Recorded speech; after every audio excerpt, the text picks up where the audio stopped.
Welcome back. Bulletin का बाकायदा आगाज करें और सबसे पहले आपको बताएं कि वफाकी वजीर खजाना मोहम्मद औरंगजेब ने कहा कि जैसे ही IMF बोर्ड मंजूरी देगा $1 अरब मिल जाएंगे। इस्लामाबाद में प्रेस कॉन्फ्रेंस करते हुए उन्होंने कहा कि कुछ दिन कबल IMF के साथ स्टाफ लेवल मुआहिदा किया गया। हमने IMF के तमाम बेंचमार्क्स पूरे किए। ये पाकिस्तान का प्रोग्राम है, हमें उसकी जरूरत है। मोहम्मद औरंगजेब ने कहा कि हमारी जिम्मेदारी है कि महंगाई में कमी के समरात आवाम तक पहुंचे। अशिया जरूरिया की कीमतों की निगरानी के लिए इदारा जाती निज़ाम बना रहे हैं। मुल्क में मौशी इस्तेहकाम आ चुका है और मईशत दुरुस्त सिमत में गामजन है। उन्होंने कहा कि मौशी इस्तेहकाम को अब पायदार मौशी इस्तेहकाम में बदलना है। अमरीकी ज़र मुबादला के ज़खायर में इजाफा हो रहा है। वज़ीर ख़जाना ने कहा कि तरसीलात को $36 अरब तक लेकर जाएंगे। मुल्क में सरमायाकारी का फरोग जरूरी है। बैंकिंग सेक्टर का मईशत में अहम किरदार है। पॉलिसी रेट में कमी से मईशत पर मुस्बत असरात मुरतब हुए।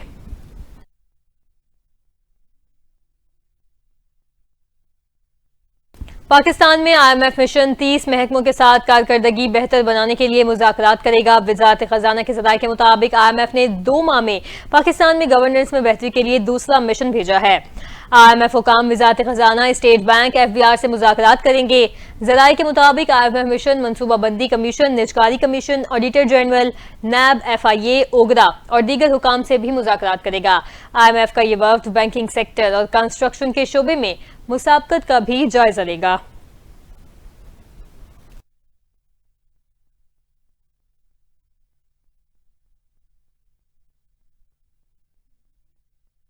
और अब बात करें पाकिस्तान और न्यूजीलैंड के दरमियान होने वाले मैच की। न गेंद घूमी न ही बल्ला चला। T20 के बाद वनडे सीरीज में भी नाकामी हुई। न्यूजीलैंड ने पाकिस्तान को वनडे सीरीज में व्हाइट वॉश कर दिया। तीसरे और आखिरी वनडे मैच में कौमी टीम की बैटिंग लाइन एक बार फिर बुरी तरह नाकाम हो गई। न्यूजीलैंड ने तीसरे वनडे में पाकिस्तान को 43 रन से शिकस्त देकर 3 मैचेस की सीरीज में व्हाइट वॉश कर दिया। ग्रीन शर्ट्स और 265 रन के जवाब में 221 रन बनाकर आउट हुई। पाकिस्तान की जानिब से बाबर आजम 50 और मोहम्मद रिजवान 37 रन बनाकर नुमाया रहे। अब्दुल्ला शफीक 33, उस्मान खान 12 रन बनाकर आउट हुए। बारिश के बाद इस मैच को 42 ओवर्स तक महदूद किया गया। न्यूजीलैंड ने पहले बैटिंग करते हुए मुकर्ररा 42 ओवर्स में न्यूजीलैंड ने 8 विकेटों पर 264 रन बनाए थे। न्यूजीलैंड ने वनडे सीरीज 3 सफर से अपने नाम कर ली है। पाकिस्तान क्रिकेट टीम के कप्तान मोहम्मद रिजवान ने कहा कि हमारे लिए ये सीरीज का मुश्किल मैच था।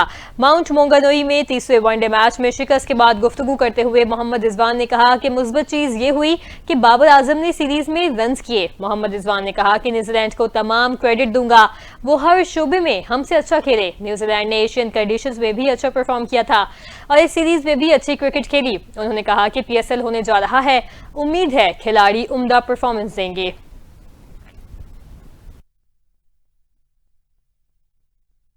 यहाँ आपको बताएं कि न्यूजीलैंड के खिलाफ तीसरे और आखिरी वनडे में कौमी टीम के ओपनर इमामुल हक बैटिंग के दौरान रनिंग करते हुए चेहरे पर गेंद लगने से जख्मी हो गए। इमामुल हक को फील्डर की थ्रो की हुई गेंद हेलमेट के ग्रिल से होती हुई चेहरे पर जा लगी। गेंद चेहरे पर लगने के बायस इमामुल हक रिटायर्ड हर्ट होकर मैदान से बाहर चले गए। टीम मैनेजमेंट का कहना है कि गेंद इमामुल हक के जबड़े पर लगी। Imamul Haq connection test pass नहीं कर सके। अब आपको बताएं कि पाकिस्तान और बांग्लादेश के दरमियान अहम पेशरफ सामने आ गई है। एक अहम कदम उठाया जा रहा है। इस हवाले से ढाका में एक सियासी मुशावरत का इजलास भी होने का इम्कान है। ये इजलास कितने साल बाद मुनक्किद किया जा रहा है, मजीद तफसीलात जान लेते हैं इस रिपोर्ट में।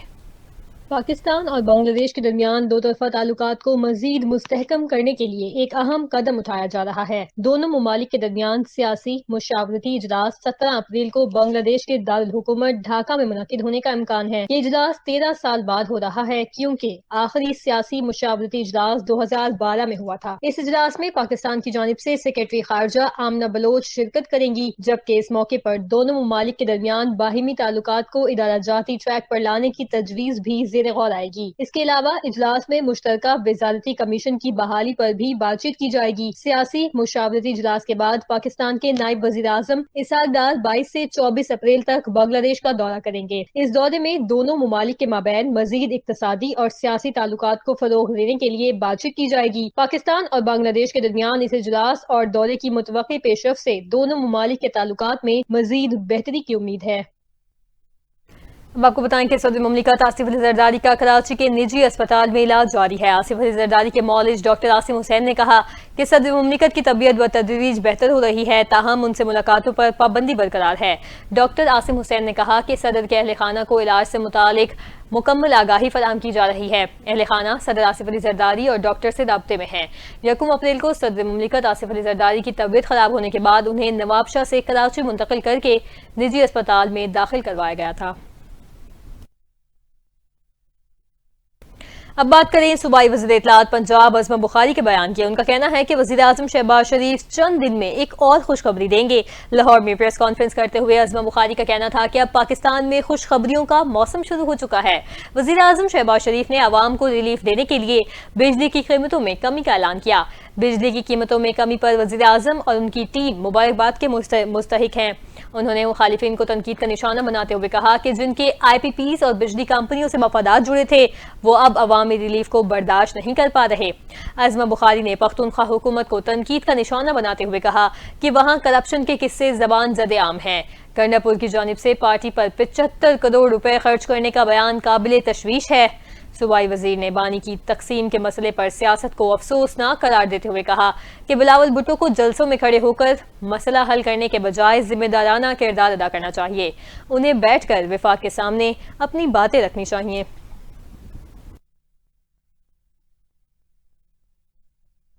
दूसरी जानिब सिंध के सीनियर वजीर शर्जील इनाम मेमन ने कहा कि पंजाब की वज़ीर इत्तलात अज़मा बुखारी साहिबा के बयान पर अफसोस हुआ। क्या आपने आइन पढ़ा है? क्या आपको आइन पढ़ना आता है? कराची में प्रेस कॉन्फ्रेंस करते हुए शर्जील मेमन ने कहा कि आइन में कहाँ लिखा है कि सदर मंजूरी देंगे। बिलावल भुट्टो ने कहा किसी सूरत कैनाल मंसूबे को बनने नहीं दिया जाएगा। उन्होंने कहा कि 7 करोड़ लोग और उनकी मईशत के मसले को आप सियासत कह रहे हैं। मैं समझता हूँ कोई अक्लमंद इंसान ऐसा बयान नहीं दे सकता। मैडम, आप आइन पढ़कर बयान दें। आपका कोई विफाक से मसला है तो घर पर हल करें। शर्जील मेमन ने कहा कि बिलावल भुट्टो ने गुज़िश्ता रोज वाज़े पैगाम दिया, पाकिस्तान है तो हम सब हैं। बिलावल भुट्टो ने मुल्क के मसाइल, खुशहाली और सलामती की बात की है। उन्होंने कहा कि चारों सूबों को मिलकर चलना होगा। बिलावल भुट्टो कह चुके कि शहबाज शरीफ हुकूमत के साथ हैं, अवाम के साथ हैं। पीपल्स पार्टी ने हर फोरम पर चोलिस्तान कैनाल मंसूबे की मुखालिफत की है। 18 अप्रैल को तमाम इशूज पर हैदराबाद में जलसा करेंगे। शर्जील इनाम मेमन ने कहा कि पीपल्स पार्टी कैनाल पर सियासत नहीं कर रही, हम असूलों पर सौदा नहीं कर रहे। आप इसको सियासत समझते हैं, ये जीतने मरने का मसला है।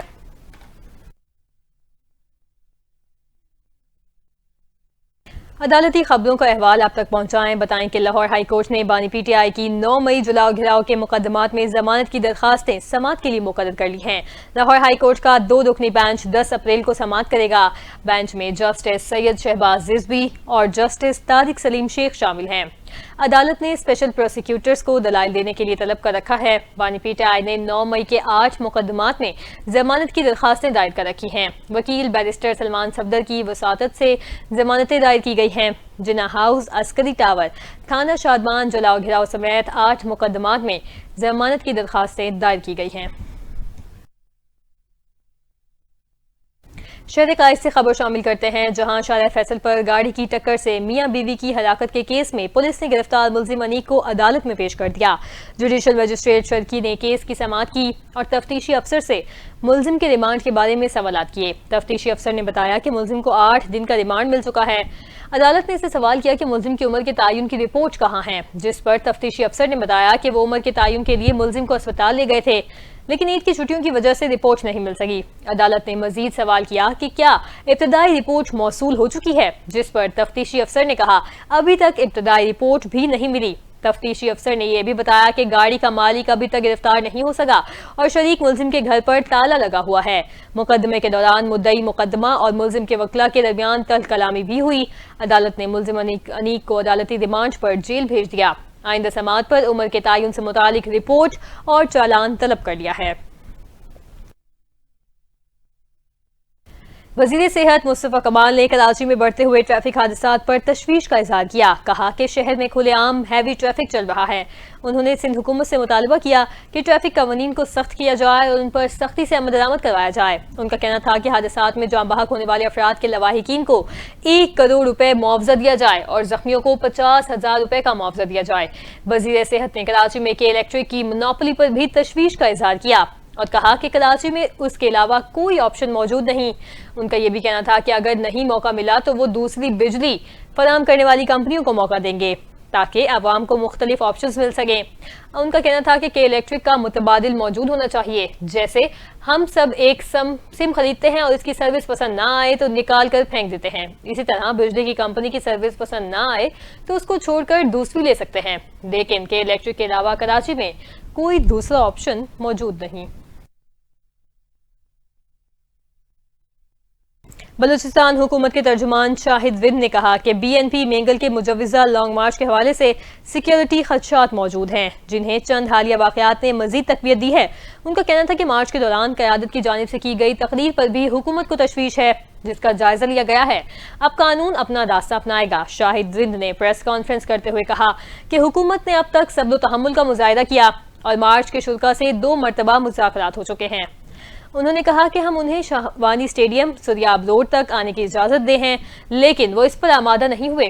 तर्जुमान के मुताबिक सूबे में इस वक्त भी दफा 144 नाफिज है और इसकी खिलाफ वर्जी की सूरत में कानून अपना रास्ता लेगा। कुछ नासिर रेड जोन को यरगमाल बनाने पर बजिद हैं, मगर हुकूमत कानून के मुताबिक ऐसा करने की इजाजत नहीं देगी। उनका यह भी कहना था कि हम उम्मीद करते हैं कि मसला मुज़ाकरात से हल होगा, लेकिन अगर वो जिद पर कायम रहे तो हुकूमत के पास दीगर ऑप्शंस भी मौजूद हैं।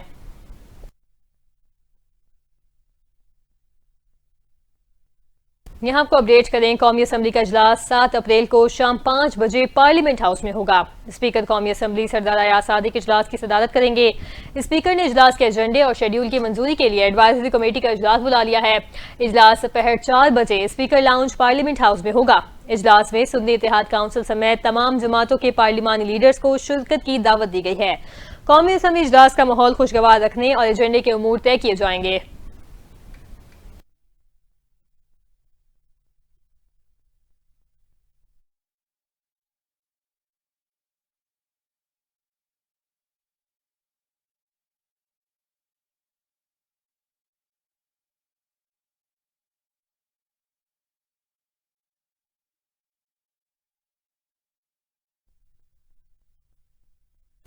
बलूचिस्तान के जिला केच के इलाके बलीदा में सिक्योरिटी फोर्सेस ने खुफिया इतलात की बुनियाद पर ऑपरेशन करके 2 दहशतगर्दों को हलाक कर दिया। पाक फौज के शोबा तालुकात आमा के मुताबिक ऑपरेशन दहशतगर्दों की मौजूदगी की इतला पर किया गया। सिक्योरिटी फोर्सेस ने दहशतगर्दों के ठिकानों को मौसर तरीके से निशाना बनाया। ISPR ने बताया कि शदीद फायरिंग के तबादले के बाद 2 दहशतगर्दों को हलाक कर दिया गया। मारे गए दहशतगर्द कानून नाफिज करने वाले इदारों और मासूम शहरियों पर मुतादिद दहशतगर्द हमलों में मुलविस थे।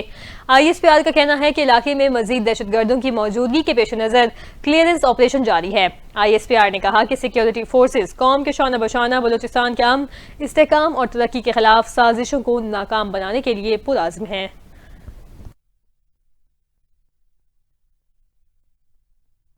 यहाँ आपको बताएं कि army chief general Syed Asim Munir की ज़ेर सदारत कोर कमांडर कॉन्फ्रेंस ISPR के मुताबिक फोरम के शुरा ने शहीद के एहसाल सवाब के लिए फातिहा ख्वानी की। शुरा ने मादिर वतन के अमन इस्तेहकाम के लिए शहदाए अफवाज पाकिस्तान, कानून नाफिज करने वाले इदारों और शहरियों की लाजवाल कुर्बानियों को खिराज अकीदत पेश किया। कॉन्फ्रेंस में इलाकाई और दाखिली सलामती की सूरत हाल का तफसीली जायजा लिया गया।